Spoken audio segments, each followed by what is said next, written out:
Hey guys, Danny here. I hope you're doing well. Sorry I haven't uploaded for a little while. My computer broke down and I had a bunch of problems with it, so I had to wait to get a new system. And as you probably know, parts are very hard to come by right now, at least for a reasonable price. So today we are looking at the Hubsan Zino Mini SE. Little bit of a mouthful. This was sent to me for review by Hubsan, so thanks to them for that. And as always, if you'd like to pick it up, you can find a link down below.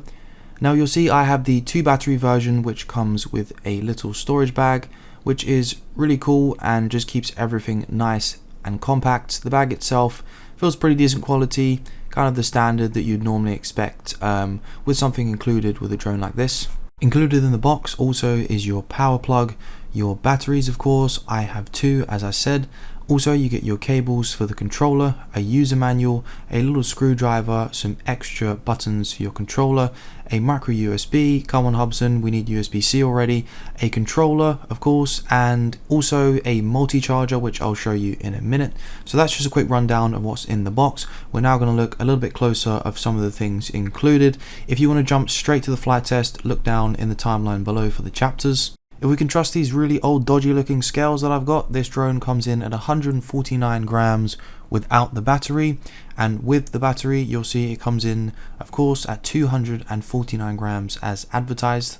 The drone is using a pretty standard design, and considering how light it is, it feels of a pretty good quality in the hand, and I have no real complaints there.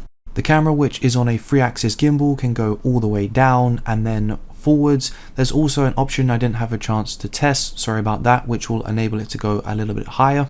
This drone has so many features and specs, I'm not going to be going through all of them, but some important ones. Of course, you have a micro SD for storing your high quality footage.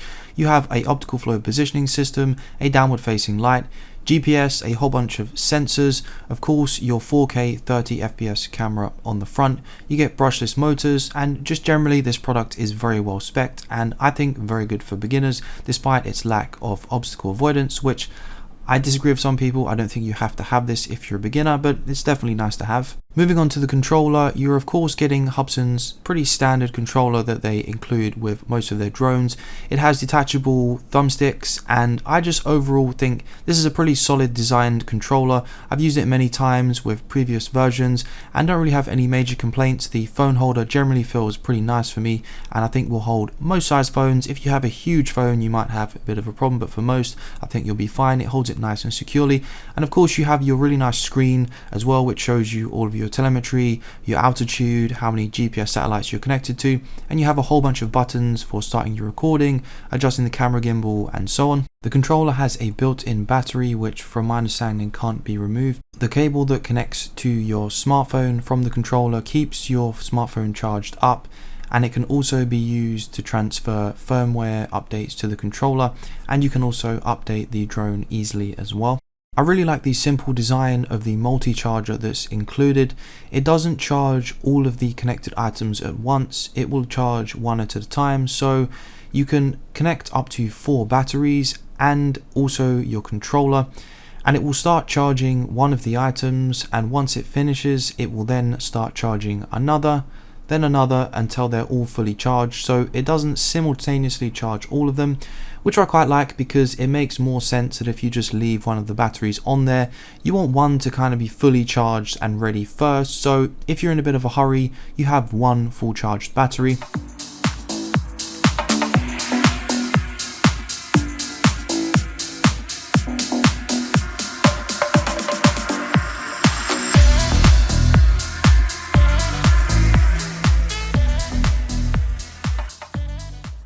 The app you'll be using on your Android or Apple device is the X Hubsan 2 app.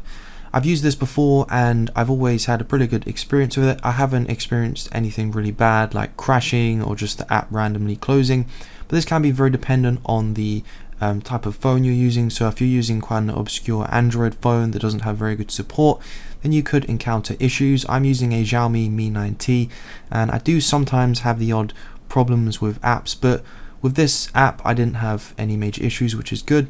Once you're in here you can mess around with a whole bunch of options such as your camera settings, all sorts of stuff with the drone, such as the gimbal pitching speed. You can calibrate the compass, the gyro. There's a whole bunch of stuff you can do and play around with in here, and it's all very well laid out in a very friendly design. So for the most part, the app is pretty good and solid, at least from my experience.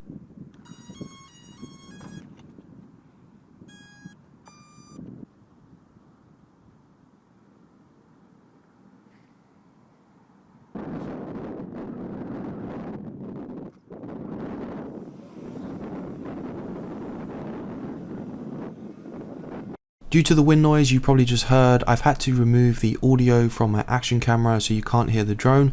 I'm sorry about that, it's something I'm working on. If you'd like to support my channel, I do want to upgrade my audio and camera equipment when possible so I can get better audio and picture quality for you guys. So I hope you understand that I've had to remove the audio there.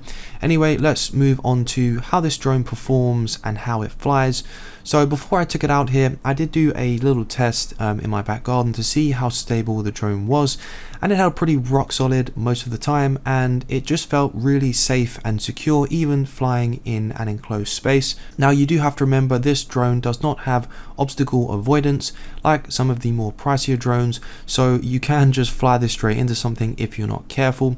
But if you just take your hands off the controls at any moment, it will hover in place very well, and even if there's a fair amount of wind, it will still hold its position relatively well. Also, as I said earlier, it has optical flow positioning, which means it has a downward facing camera which uses that to try and orientate itself to the ground and hold its position. And of course it also has GPS and altitude hold as well, which helps it keep its position. One thing that stood out pretty quickly for me was the camera on this drone. It often can be a weak point of sub 250 gram drones, especially when you consider the kind of mid to lower end of this market. It's not usually a problem in the higher end drones, but for this one I was just really impressed with the overall performance of the camera. You'll see how effective the gimbal is at keeping the camera nice and stable. While it's not perfect along with the picture quality, I think for most people this is going to be a really great enjoyable experience. And you also have to bear in mind that this was a really overcast day with pretty bad light, so I think in good lighting conditions this camera would look even better than it does here, so I would definitely check out some more reviews as well. Here I'm going to show you the drone's follow me mode, which in this instance I use the active track mode, which enables you to track objects, not just people. I've seen people use this even on ships. There's a video of that on YouTube and it's very cool indeed. So not only does the drone orientate itself towards you, the gimbal will even pan up and down to keep you in view. It's a very cool feature, and as you'll see here, it actually works very well. I've used this in other Hubsan drones before and in some other products, but I have to say this is probably the smoothest experience I've had using it. You do get a very good experience typically if you was to use something like a DJI, but this in the Hubsan drone still surprised me on how efficient and well it worked, even when I'm running here like a bit of a crazy person. While you're in this mode, you also still have control of the drone to a certain degree, so you kind of get this 50-50 where you can change the drone's height and move it to the left and right. So you'll see here, if I change the drone's altitude up, it kind of goes up and away from me. Pretty cool effect. So you can still have some customization to your shots. The drone will track you and you can still move it around. I really like this as it gives you a really nice shot of yourself or the object you're tracking, but you still have the ability to change the position of the drone yourself. Now let me show you something really cool. You'll see I'm panning down the camera here, then the drone takes over and faces it all the way down, and we see a message saying it's searching for the landing pad or takeoff point. And this is where I found this just really cool and geeked out a little bit, so I'll leave my live commentary in here, which is kind of funny.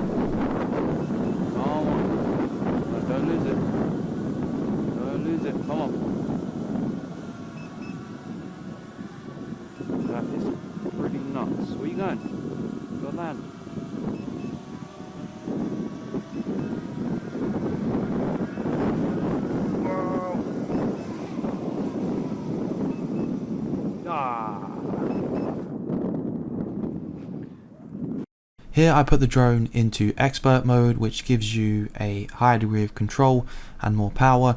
So I sometimes do this just to see how well a drone performs when it's being flown more for fun and not just being used as a camera drone. And it will also show the stability of the gimbal and how the Wi-Fi feed holds up. Although the drone is not really at a massive distance, it's still not a bad test to see what the feed looks like as well when the drone is moving at a high speed. And generally I was quite impressed. The feed can break up a fair bit and it's not perfect quality, but it's definitely good enough when you're viewing it on a small phone screen. And for the most part, I was really impressed with how this drone was able to maneuver and fly around. I thought it felt pretty good and very nice and responsive. Even when it was far away, I felt like I was in pretty good control and never felt uncomfortable, which is a good sign. The more comfortable I feel flying a drone is often a sign of how good and responsive it actually flies, because I feel more comfortable to take it a little bit further away from me and maybe do some crazy maneuvers. I tested the drone's point of interest orbit feature, and what this does is from where the drone is sitting, providing you're at the correct radius and altitude, which it'll show you on screen, it will start to orbit or circle kind of from the position that you've left the drone before it starts that position. And if it works correctly, it should orbit or turn around from where the drone is. So if you're already in the correct position, it will orbit around you or maybe an object that's stationary, and you can get a really nice shot. You do have a little bit of manual control still, as with the follow me active track mode, but you can drag the slider on the screen to change the speed the drone is moving and also the direction. Really cool feature and very easy to use. Let's talk a little bit more about the camera. Also, I need to say I'm sorry I don't have any pictures to show you. This is a bit of a theme of this review. Sorry, I haven't had as much time as I'd like due to the PC problems I mentioned earlier, but I do have quite a few video clips I can show you. But I'd also like to know your feedback and what you think of the camera, so I can kind of include this in my expectations for future reviews. But for the most part, I was very happy with it. I thought it looked really sharp. Now, I don't think the frame rate looks very smooth. Sometimes it seems like there's a little bit of kind of like a ghosting effect when you move the camera or pan too quickly. So it's not perfect, but I think for the type of shots most people will be using this for and kind of your average beginner user, I really think this camera is really good and will serve most of those people really well. One option I wish we saw more of that's also missing in this drone is the ability to film at a higher frame rate like 60 FPS, and you can't do this even on the lower resolutions on this product, which I do think would be pretty cool, because if you want to get some nice cool flyby shots or some more fast-paced action, having that higher frame rate can make quite a big difference and can help the video look kind of less stuttery and a lot smoother. So this is something I would like to see. And also, would this be a feature you guys think you would actually use? I'd be interested to know. So I think I'm going to try and wrap up the video here so it doesn't get too long. Before I move on to my final thoughts, something I need to add to this video, as I've had a few people report this problem to me. Some people seem to be having problems with Hubsan's support, saying that their support system when they have a problem with their drone is really bad. Now, this isn't something I've had to use myself, as I haven't had any major issues, but if you've had similar issues, please comment down below so people can know your experience. And it's just something I want to mention, as this is of course part of any product. If you need help and support and the company's bad at doing that, then that is something that you need to consider when picking up a Hubsan product. So please let me know your experience down below. Moving on to my final thoughts, I just want to say if there's anything in this review that I've missed or any feature that I didn't talk about, I've had to get this video put together a bit quicker than usual, so sorry if I missed anything or didn't answer any questions that you have. But my final thoughts are generally very positive for this product. While it's not cheap, I do feel it comes in a very well-rounded, very user-friendly product experience. Now, one of the downsides is it doesn't have an obstacle avoidance system, which I do hear some people say is a must for beginners, but as long as you're not flying this in a very small enclosed environment, I don't think you'll have any problems as long as you don't fly near any trees. I would just advise you go to a big open field, of course away from any people, cars, and just make sure you're allowed to fly in that area, and I don't think you'll have any issues. If you can get this drone on sale, I definitely think it's worth picking up. It is a little bit pricey, but I do think it offers quite a lot of features and offers a high quality experience. So I'd have no problems recommending this drone to you if you'd like to pick it up. As always, if you would like to buy it, you can find a link down below which does support my channel. I really hope you enjoyed the video, guys. If you did, please give it a thumbs up. If you're new to the channel, please subscribe for more videos like this one, and of course I will see you in the next one.